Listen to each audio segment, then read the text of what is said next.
What is going on, Headliner Nation? Hopefully everyone is doing well out there today. Now that week 1 is over, we got a great look at a lot of NFL teams, and now we have a better understanding of what they may be in 2025. Now, today's show, it's gonna be a freaking banger because we're gonna be breaking down a few of the best plays of the week from a couple different angles, whether it's the fantasy football side of things or the underdog player pick'em side of things. So if you're trying to set your lineup or cash in some player pick'ems, there is something for you in this show today. Now, last week we absolutely crushed it. I hit in 4 of the 6 picks in this show last week. If you go look at what we posted in Discord, 21 of my 28 player pick'ems hit in there.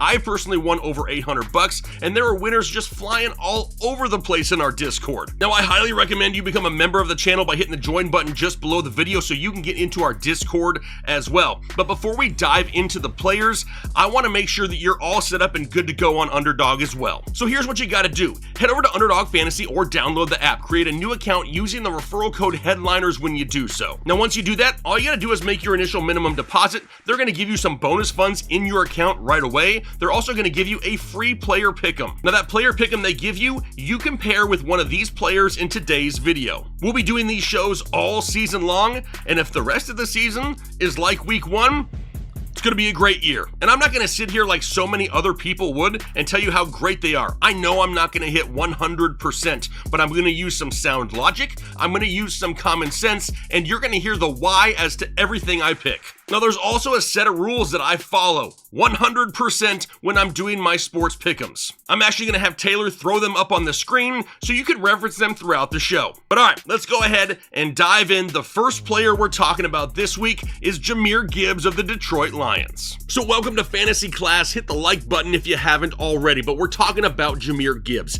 And I think we can all agree that what we saw from Detroit in week 1 wasn't exactly what we've seen from them the past few years. They couldn't get anything going. But the slow start here, to an extent, isn't exactly surprising. We talked about this possibility multiple times this offseason. Now, typically, when you have a hard time moving the ball on the ground and deeper down the field, teams lean in one direction. Do you know what direction that is? They try to get the ball in the hands of their best playmakers as quickly as possible. Now, the last time I checked, Jahmyr Gibbs is one of the most explosive backs in the NFL, and he's great at catching passes. So he led the team last week with 10 targets, which he turned into 10 catches. It's great. 100% catch percentage is exactly what we're looking for. Now, that only manufactured 31 receiving yards, which is not great, but this right here is all about the opportunity. Now we move into week 2, and he's got a matchup going up against the Chicago Bears.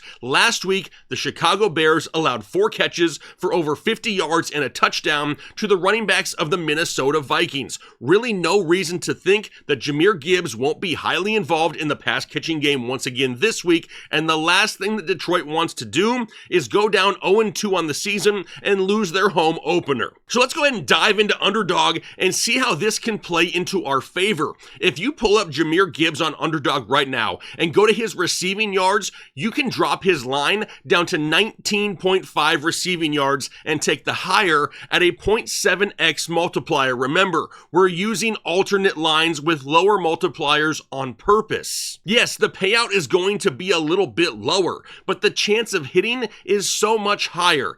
I want to double and triple my money more consistently. So now that we know that all of this makes logical sense, let's go ahead and pull up the data and try to back it up that way as well. And first off, since Jahmyr Gibbs has been in the NFL, he's averaged 3.5 receptions per game at 7.6 yards per reception, which comes out just over 26 receiving yards per game over his career. But what does that look like visually? Well, if you look at his last 20 games, he has hit this 19.5 total in 70% of his games. He's also hit it in 8 of his last 10 games played, and over those last 10 games played, he's averaged 41 receiving yards per game. So given the current situation and the data to back it up, there is a good chance that Jahmyr Gibbs exceeds 19.5 receiving yards this week. But all right, next up is Kayshon Boutte of the New England Patriots, and you better believe that Boutte be rocking everywhere in the NFL this year. And if you've watched us at all this offseason, you were not surprised at all by what Kayshon Boutte did in week 1. He got hot with Drake May towards the end of 2024, and we said if he could earn a role in this offense, he could be a huge surprise to people this season. Then he came out and led New England in receiving and started the season with a 100-yard game. And New England, they were not shy about throwing the ball at all in week 1. Despite a lower scoring game, Drake May ended up throwing the ball 46 times last week. That was tied for the most of any team in the NFL in week 1. That tells me that we have an offense in New England that's going to provide volume to its pass-catching weapons, which brings us to the matchup this week going up against Miami. Miami just allowed 418 total yards and 33 points to Daniel Jones and the Colts. Now, the Colts' top wide receiver, Michael Pittman, he had 80 yards and a touchdown last week. Now, this young offense in New England is in a great place to keep this momentum going. But there is that big what if surrounding the Dolphins' offense. What happens if they finally figure it out and pop off early? That's okay. That means New England is playing from behind, which means they're going to throw the football more. He is still criminally slept on and honestly is reaching flex territory right now. But let's go ahead and dive into Underdog and try to play this in our favor. If you pull up Kayshon Boutte on Underdog and go to his receiving yards, you can drop his line down to 24.5 receiving yards and take the higher at a 0.71x multiplier, which means now we know all of this makes logical sense. Let's go to the data. Now, obviously, Kayshon Boutte hasn't really had a role in New England for very long. We mentioned that he got his chance the end of 2024. But if you look at the graph over his last 14 games, he's crossed this 24.5 total in 11 of 14 contests. That's 78% of his games. Now, over his last 5 games, he's averaged over 72 yards receiving per game. With a career average of 13.9 yards per reception, he only needs 2 catches this week to hit this number. He's had at least 2 catches in 12 of his last 14 games, so given the current situation and the data to back it up, Kayshon Boutte has a great chance to exceed this number this week. Now, next up is Breece Hall of the New York Jets, and holy hot start in week 1 for Breece Hall. No one saw that type of game coming in week 1, especially against the Steelers. Now, some things were as expected. Justin Fields vulturing touchdowns, yeah, he did that twice last week. So it's really a Breece blessing that Braylon Allen really wasn't used much more than he was, because less volume and vultured touchdowns would have been an absolute nightmare. Overall, Breece Hall looked great whenever he touched the football, and it's not like there's a ton of offensive weapons in the Jets offense to take away volume. Hall touched the ball 21 times, and when we have backs with 20 touch potential, that is fantasy football gold that we can never sit. And now we enter week 2. He gets a matchup going up against a Bills team that is coming off a crazy late game comeback against the Baltimore Ravens. Now, obviously, Derrick Henry and Lamar Jackson aren't some average duo. But last week, Buffalo allowed 238 yards rushing. That tells me right there that at least there's an opportunity for Justin Fields and Breece Hall to find similar success. So given that information, let's now dive into Underdog and try to play it in our favor again. If you pull up Breece Hall right now in Underdog and go to his rushing yards, you can drop his line down to 44.5 rushing yards, take the higher at a 0.73x multiplier. But now let's go ahead and look at some of the other data, and it looks great overall. Over Hall's last 20 games, he has surpassed 44.5 rushing yards in 80% of them. Over that span, he has averaged 67 yards per game. Now, this tells me that even last year, when he was underperforming pretty consistently, he was still exceeding this 44.5 total. So given the landscape of the Jets offense as of right now, which I do think is slightly better than what it was last year, and then the current situation on top of that and the data to back it up, Breece Hall has a great chance to exceed this 44.5 rushing yard line. Now up next is Khalil Shakir of the Buffalo Bills, and yes, the good old binky of Josh Allen. Now I think that we can all agree that Buffalo isn't going to be trailing by multiple scores for the majority of games all season long and then be forced to throw the ball as much as they did in week 1.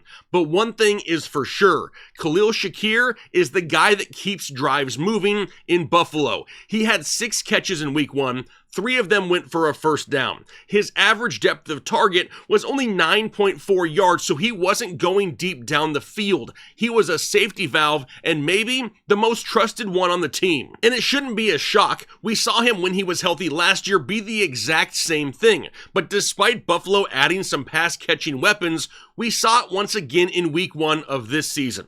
The guy lives in the slot, he lives in the underneath routes, and he has had at least 5 targets in 17 of his last 19 games played. Now, being that he doesn't run a lot of deep routes, he has a higher likelihood of more catchable targets. But now we go into week 2 against the Jets, and we just saw the slot wide receiver in Pittsburgh, Calvin Austin, put up 4 receptions for 70 yards and a touchdown on this Jets defense. So now let's go ahead and take that and look into Underdog and find out if we have something in our favor. If you pull up Khalil Shakir on Underdog and go to his receiving yard totals, you can drop it down to 34.5 receiving yards and take the higher at a 0.75x multiplier. But now, this all makes logical sense. Let's look at the data. If we look at his last 20 games, he has gone higher than 34.5 receiving yards in 16 of them. Over that span, he's averaging 55.2 yards per game. Now, I realize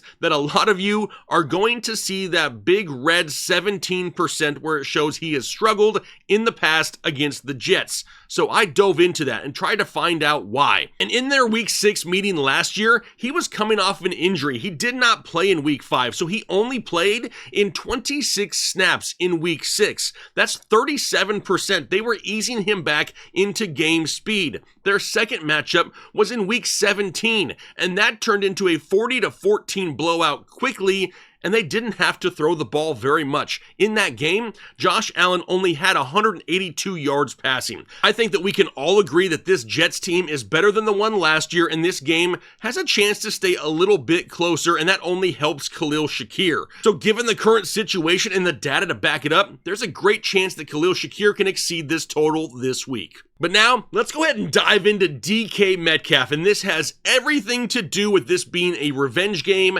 this week going up against Seattle. That and the fact that his quarterback, Aaron Rodgers, is all about vocally sticking it to his rivals. He's always been like that over the course of his career. Now, DK wasn't happy towards the end of his time in Seattle. He felt underutilized, and he was treated more as like a one-trick pony as a deep threat in their offense. But Aaron Rodgers and the Steelers, making their home opener, are going to give DK Metcalf every opportunity to straight mushroom stamp his former teammates in Seattle. It's also really nice that DK is such a freak athlete. He can have a huge game in just one play. In his first game with Aaron Rodgers last week, he brought in 83 yards in a tough matchup against Sauce Gardner. But now, let's dive into Underdog and see if we can take advantage of this. If you pull up DK Metcalf's lines in Underdog, you'll see that you can drop his receiving yard line down to 49.5 yards. You can then take the higher at a 0.72x multiplier. So now we have the logic behind the pick. Let's look at the data. And remember, we're looking for 50 yards here, not some huge 100-yard game. Over DK Metcalf's last 20 games, he's gotten at least 50 yards in 70% of them. Over that span, averaging 66.3 yards per game. And earlier, we talked about how DK Metcalf could have a huge day on just one play, and this is what I mean by that. Over his last 16 games played, he has had 22 catches of at least 20 yards or more.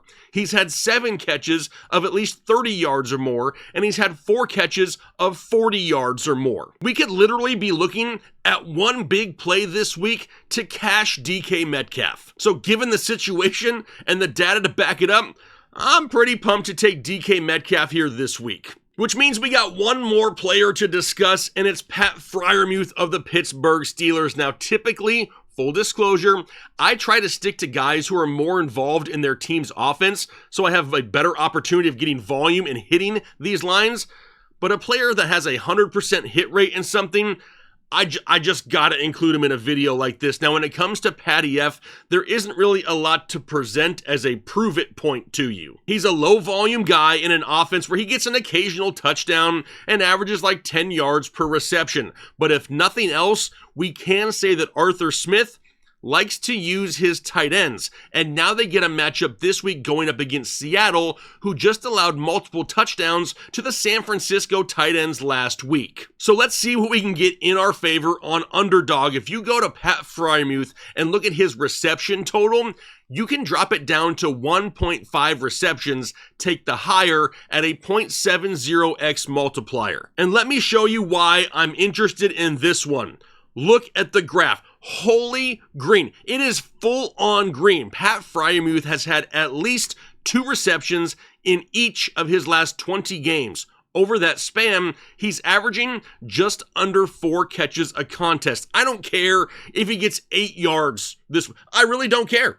As long as it's on 2 catches. That's all that matters. Now, he had 3 in his first game with Aaron Rodgers, and given the fact that he's hit this in 20 straight, it's probably something I throw together in a player pick'em just because the hit rate has been so high for so long. But all right, there you have 6 plays here in week 2. If you're looking to get signed up on Underdog, there's a link down below in the description for you to use. And then once again, if you're looking for more picks than just this, you gotta become a member of the channel. Hit that join button just below the video and become an official member of Headliner Nation. You're gonna get into the best Discord in the industry. We actually had somebody earlier this week saying, dude, I cannot believe I have been missing out on this Discord. There's no toxicity in our Discord. We do not allow it at all. So if you're looking for a community of like-minded people that are respectful to everyone, this is exactly where you need to be. But you'll also get some bonus content in a members-only live stream, a lot of perks to becoming a member. But if nothing else, we'll be back here each and every Friday trying to hit those player pick'ems. Nation.